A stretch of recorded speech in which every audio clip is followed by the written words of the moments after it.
Bonjour à tous. Donc en fait, on est ravis de participer ce soir à la mission Eau, de vous rejoindre à Syracuse, même si c'est juste virtuellement.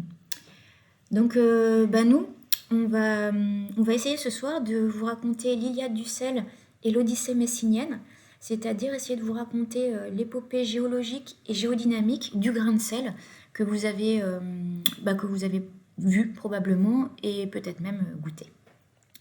Donc là, on vous a mis toute l'équipe brestoise, une photo, parce que tout le monde n'a pas pu participer. Donc ici, on est avec, vous allez voir tout à l'heure, Daniel, euh, Romain et Marina, qui vont s'exprimer, et moi-même, Estelle, on est tous sur la photo. Et puis, Massimo n'est pas là ce soir, parce que c'est notre étudiant de thèse italien qui vient de soutenir, qui vient de devenir docteur. Et puis, donc, il n'a pas pu être là ce soir. Et puis Pascal, qui nous a permis aussi, dont on a pu bénéficier de l'aide technique pour la réalisation d'une petite animation sur la crise messinienne que vous verrez tout à l'heure. Donc cette histoire a été réalisée par toute l'équipe ici et puis sera racontée par nous quatre. Et puis on voulait aussi remercier profiter de cette première introduction en fait pour remercier Jean-Pierre Suc, pour le lien qu'il a pu tisser entre nous, puisque c'est quand même grâce à lui que nous avons pu nous rencontrer et puis participer à cette expédition.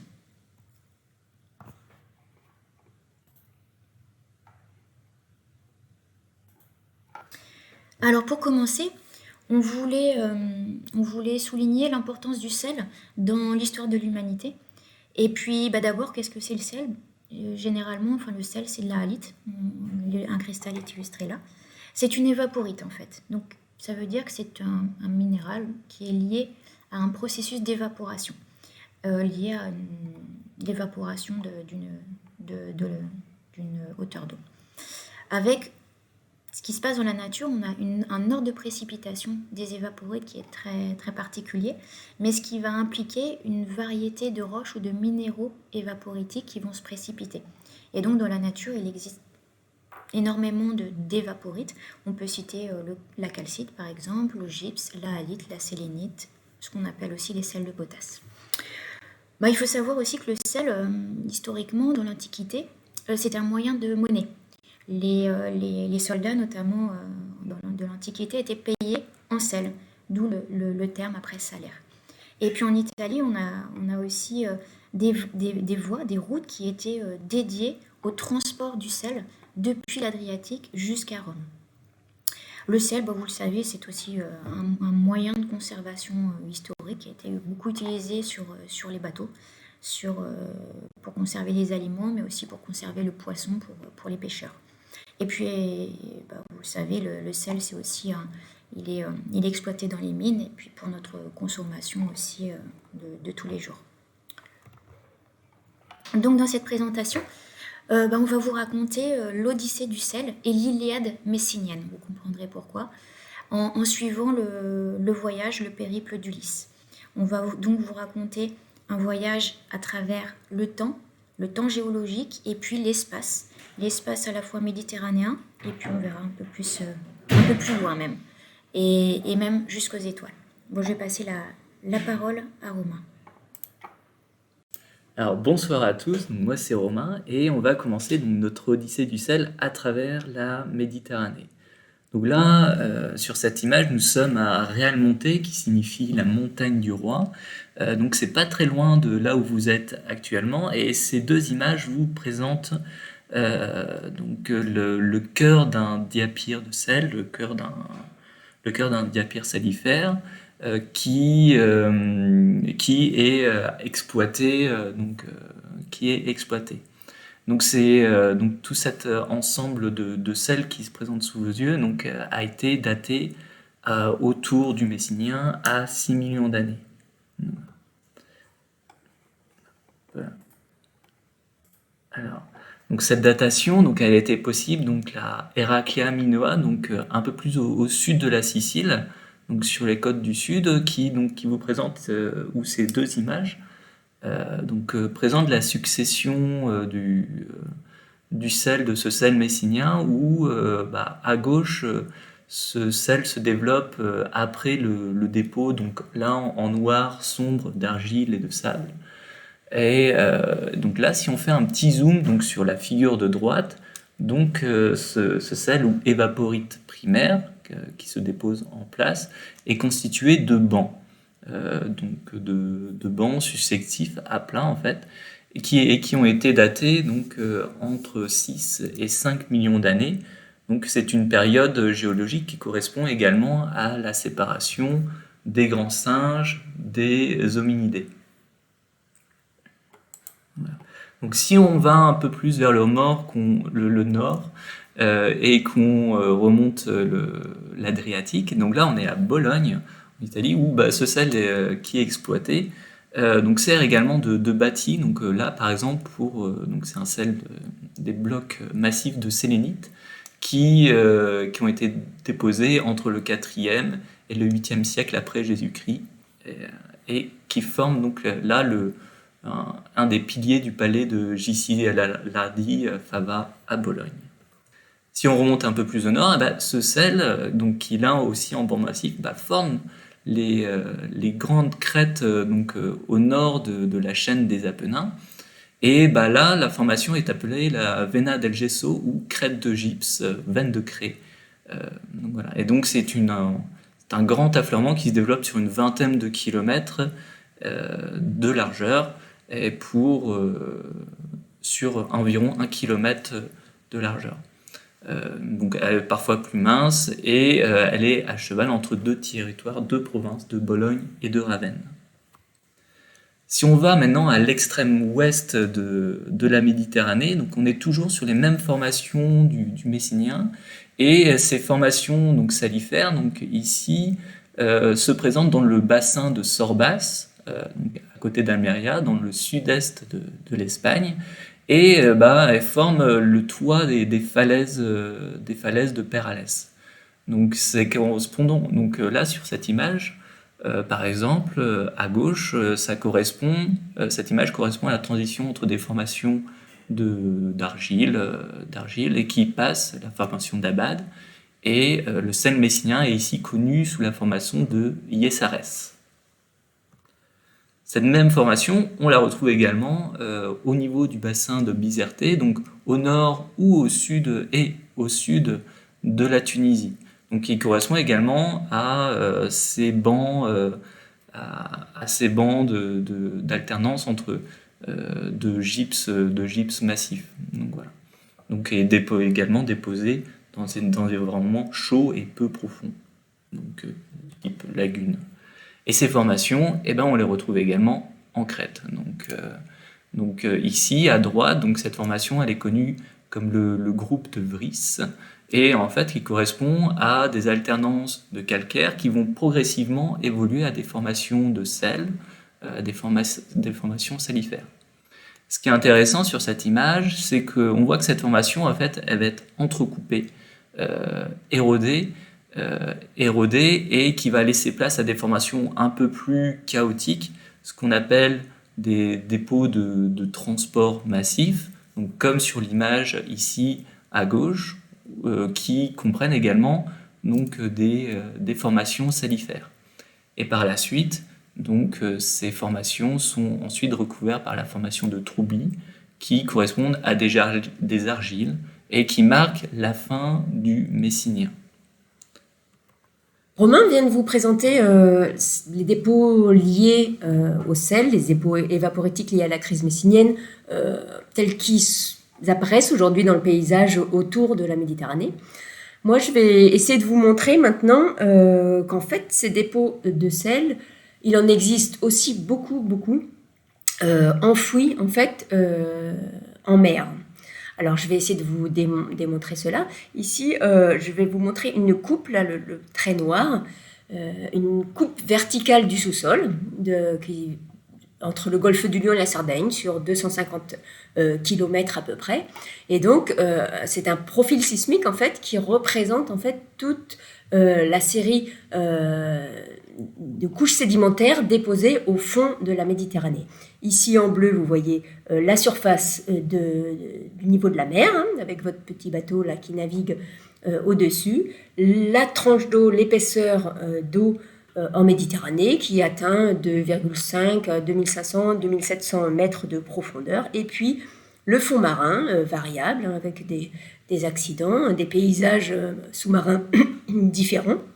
Et puis ensuite, on rentre dans les sédiments, on s'enfonce sous la terre et on observe une épaisse série. Hein. Ici, vous avez l'échelle verticale en profondeur. Hein. Ici, on a 7-8 km de sédiments accumulés au fond de cette mer, ce qui représente toute l'histoire sédimentaire enregistrée dans ce fond marin méditerranéen.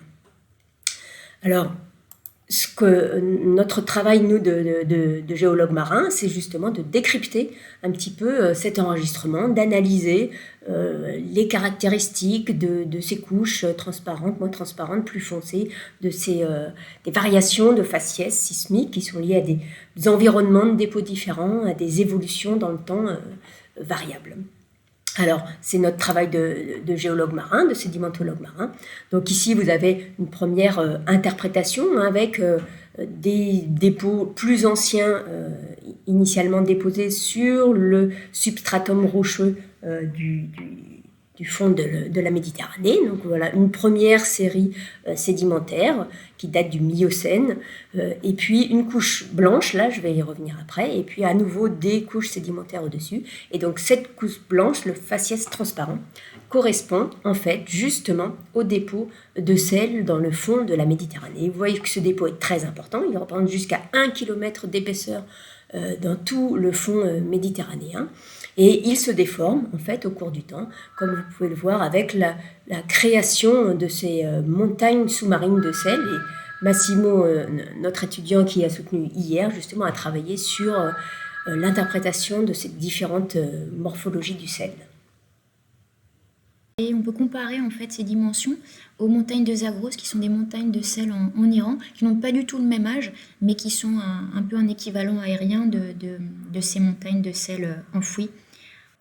Alors pourquoi cette crise? Qu'est-ce qui s'est passé? Donc en fait, ce qu'on sait, c'est que la Méditerranée, c'est un bassin isolé. Donc sur son histoire géologique, initialement, la Méditerranée n'existait pas en tant que telle. Et en fait, cet océan est issu de la fermeture d'un ancien océan qui s'appelait la Thétis. Et cette fermeture a été causée par la remontée de la plaque Afrique, que vous voyez ici, vers l'Eurasie, à la fin de ce qu'on appelle la période Éocène, autour de 35 millions d'années. Et quand finalement cette plaque Afrique est venue buter contre l'Ibérie, au niveau du détroit de Gibraltar, finalement on s'est retrouvé avec un bassin quasiment isolé de l'océan mondial et qui a été connecté uniquement à travers le détroit de Gibraltar à l'océan Atlantique. Alors après, dans cette histoire, le bassin était quasiment fermé, mais pas totalement.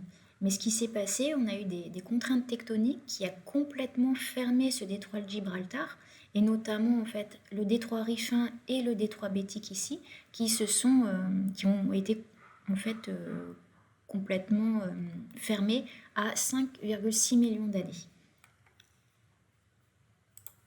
Et là, on va reprendre en illustrant en fait tout le scénario de la crise à partir de un petit peu avant cette fermeture totale. Donc je vous présente ici, donc on va commencer ici, on va suivre les variations du niveau marin dans le temps entre 6 et 5 millions d'années environ. Donc ce qu'on peut voir, c'est qu'on va au début de la crise avoir une petite chute du niveau marin d'environ une centaine de mètres, et puis un niveau marin relativement constant avec quelques oscillations. Mais autour de 5,6 millions d'années, à partir de la fermeture du détroit de Gibraltar, on va avoir une chute très très importante de l'ordre du kilomètre, donc plus de 1000 mètres de chute du niveau marin, mais très très très très rapide, pour après finalement une remontée du niveau marin par étapes pour rennoyer finalement le bassin autour de 5,3 millions d'années. Donc en parallèle, on va pouvoir suivre cette évolution avec le petit point rouge que vous allez voir évoluer le long de cette courbe. Et en parallèle, en fait, simultanément, on va voir l'évolution de la profondeur des fonds océaniques avec en bleu, bleu plus foncé correspondant aux zones les plus profondes. Et puis à terre, l'évolution des reliefs avec des couleurs du vert au rouge, du rouge pour les reliefs les plus élevés. Donc on va vraiment voir les paléorivages, aussi les anciennes plages évoluer au cours du temps. Donc c'est parti pour l'animation. Donc on voit vraiment ces paléorivages qui évoluent. Donc la plage était beaucoup plus loin à certaines époques.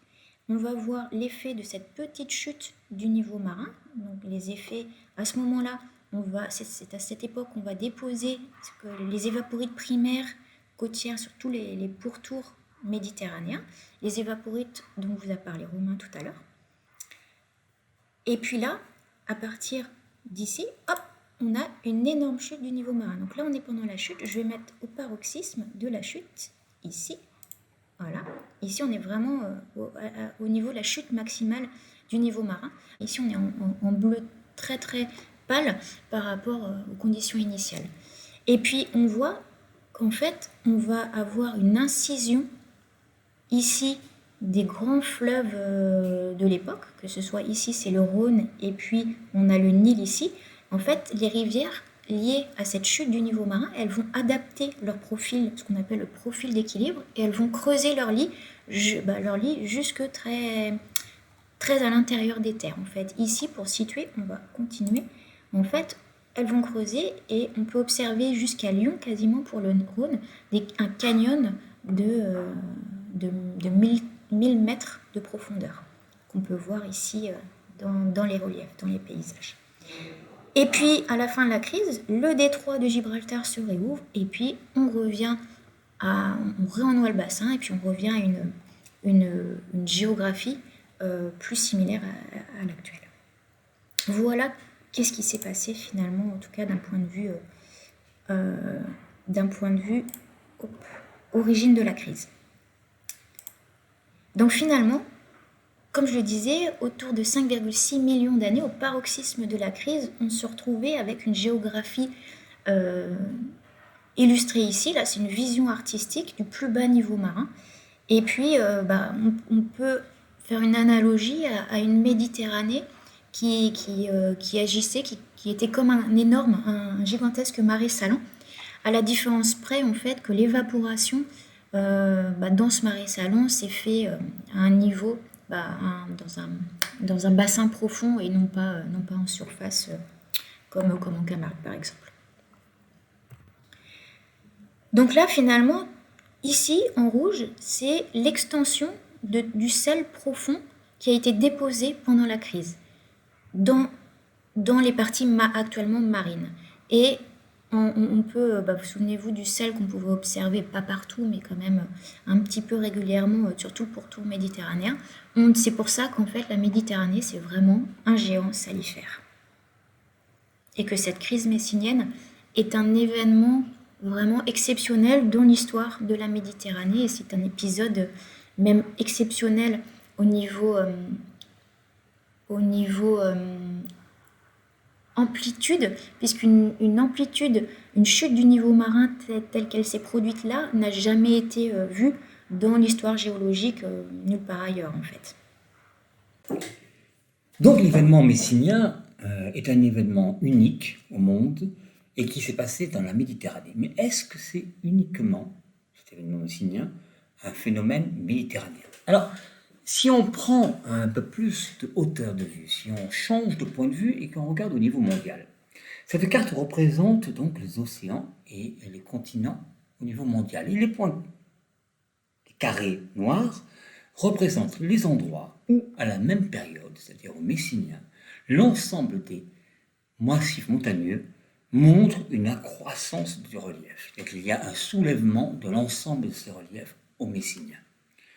De même, si l'on regarde maintenant la production magmatique, on s'aperçoit que dans le Messinien, au même moment, tous les volcans, ou une grande partie des volcans, connaissent une résurgence de leur activité. Et c'est tous les cercles rouges que vous voyez sur la carte.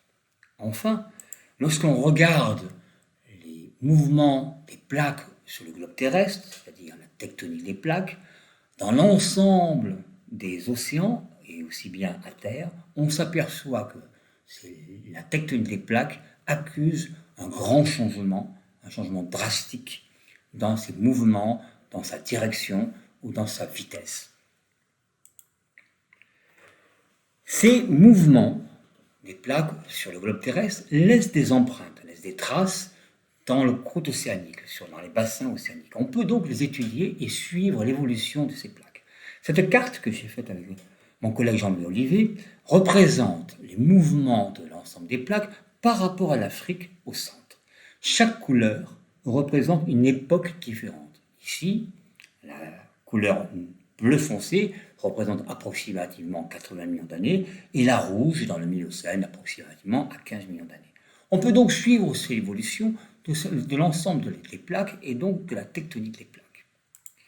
Lorsqu'on commence à regarder ceci au niveau sur 200 millions d'années, on s'aperçoit en fait qu'il y a des grands changements, et c'est le travail que j'ai fait avec ma collègue Marilyn Moulin, il y a des grands changements qui se passent tous les 30 millions d'années, approximativement. Cela commence à 200 millions d'années parce que c'est la limite du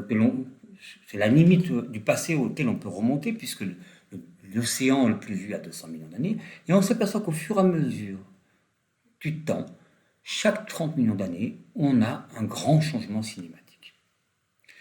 Le Messinien serait donc le dernier avatar, la dernière expression de ces grandes phases cinématiques qui ont une cyclicité de 30 millions d'années.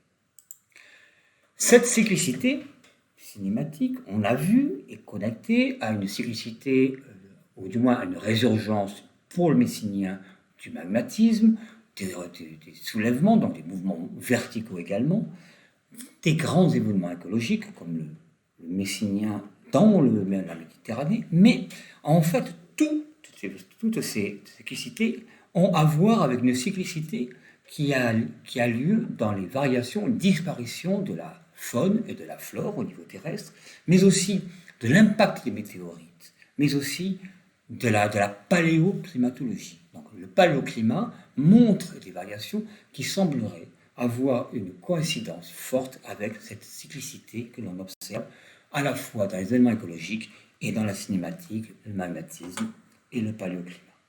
Alors, c'est une histoire c'est une observation qui a été faite depuis longtemps.